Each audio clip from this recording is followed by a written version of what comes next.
మనం అందరూ కూడా ప్రతి పౌరుడు ఒక బాధ్యతగా చేయాలనే ఆలోచనతో మనం అందరం కూడా పట్టణాన్ని 3వ శనివారం ఏదో ఒక రాష్ట్రంలో, ఏదో ఒక జిల్లాలో, ఏదో ఒక ప్రాంతంలో ఈ కార్యక్రమంలో పాల్గొంటున్నారు. చూడండి ఎంతో ప్రాధాన్యత ఇస్తున్న కార్యక్రమాలు మీరు వివరించి మాకు కూడా అర్థమయ్యే విధంగా తెలియజేస్తారు. ఆయన చెప్పిన తర్వాత జాబుని నాకు ఇచ్చారు. ఇప్పుడు ఇలా 2 లక్షలు కూడా ఇస్తున్నారు.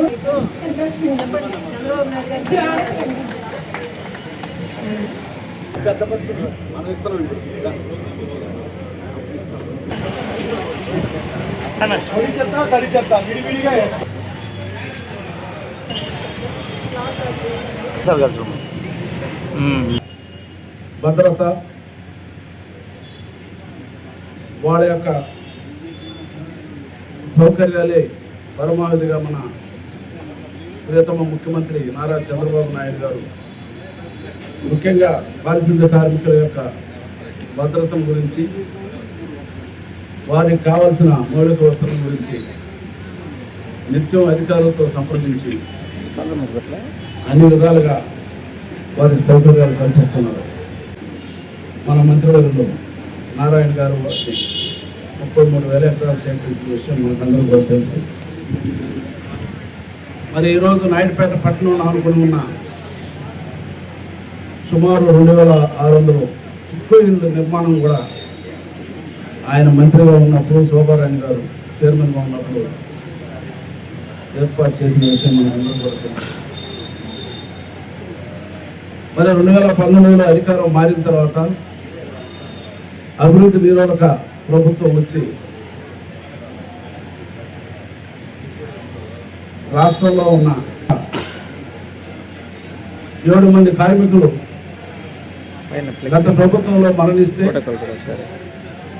మీరందరూ కూడా కష్టపడి పనిచేయడం వల్లే మనకు టౌన్ కూడా పరిశుభ్రంగా ఉంటుంది. మనందరికీ తెలిసిన విషయం ఏంటంటే మనం పరిసరాలను పరిశుభ్రంగా ఉంచుకోగలిగితేనే మనకు జ్వరాలు కానీ ఇలాంటి ఆరోగ్య సమస్యలు రాకుండా ఉంటాయి. కానీ అవన్నీ తెలిసినా మనం కాలువల్లో వేసేస్తాం, ఇంటి బయట వేసేస్తాం. మనకు కాదు కదా రోడ్డు మీద ఉన్నో చూసుకుంటారు అని. దానికి ఎఫెక్ట్ అయ్యేది ఇక్కడ పనిచేస్తున్న వాళ్ళు. కాబట్టి మన టౌన్ మన బాధ్యత, మన ఊరు మన బాధ్యత. అందరూ కూడా బాధ్యతగా తీసుకొని మనం వేసే చెత్త అటు మనకు కూడా ఎఫెక్ట్ అవుతుంది. మన ఇంటి బయట చెత్త ఉండడం వల్ల అది ఈగలు కానీ దోమలు కానీ మన ఇంటి దాకా కూడా వస్తాయి. అది ఆలోచించి మన వల్ల మనకు కానీ అవతల వాళ్ళకి కానీ ఎటువంటి బాధ్యత అనే నినాదంతో మీరందరూ కూడా ముందుకెళ్తే ఖచ్చితంగా మన పరిసరాలంతా శుభ్రంగా ఉంటాయి. వీళ్ళకి పని తగ్గుతుంది, మనకు ఆరోగ్య సమస్యలు తగ్గుతాయి. ఎవరికి ఎలాంటి బాధ లేకుండా మనం నీట్గా ఉంచుకోవచ్చు.